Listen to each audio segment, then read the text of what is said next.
Ito namang tulang ang pamana una kong narinig na aking mga 14 years old. Now I am 86. Ito'y tula ni Jose Corazon de Jesus. Ang pamana. Isang araw, ang ina ko'y nakita kong namamanglaw. Naglilinis ng marwit mga lumang kasangkapan.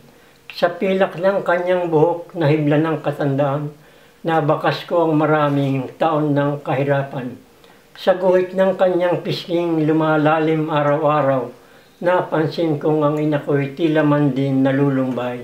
At ang sabi, itong piano'y sa iyo ko ibibigay. Ang kubyertos nating pilak ay sa ate maiiwan, mga silya at aparador na sa kuyan nakalaan, sa ganyan ko hinahati itong ating munting yaman. Pinilit kong pasayahin ang lungkot ng kanyang muka. Tinangka kong magpatawa upang siya ay matuwa.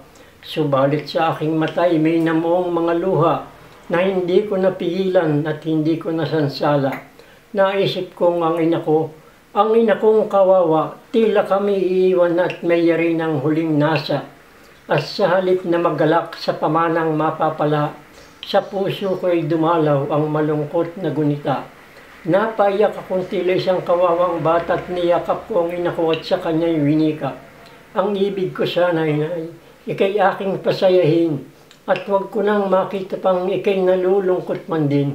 O ina ko, ano ba't naisipang paghatiin ng lahat ng kayamanang maiiwan mo sa amin? Wala naman, yung sagot. Baka ako'y tawagin na ni Bathala, ang mabuti malaman mo ang habilin. Itong piano, aparador, mga silya't kubyertos ay alamin. Pamana ko na sa inyo mga bunsong ginigiliw. Ngunit ang sagot ko, ang lahat ng kasangkapan, ang lahat ng yaman dito ay hindi ko kailangan. Aanin ko ang piano kapag ikaw ay namatay, ni hindi ko matutugtog sa tabi ng iyong hukay.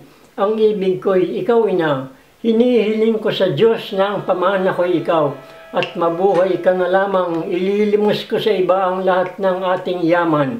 Hindi ka maaaring pantayan ng daigdigan ng lahat ng ginto rito, pagkat ikaw, o ina ko, dito'y wala kang kapantay.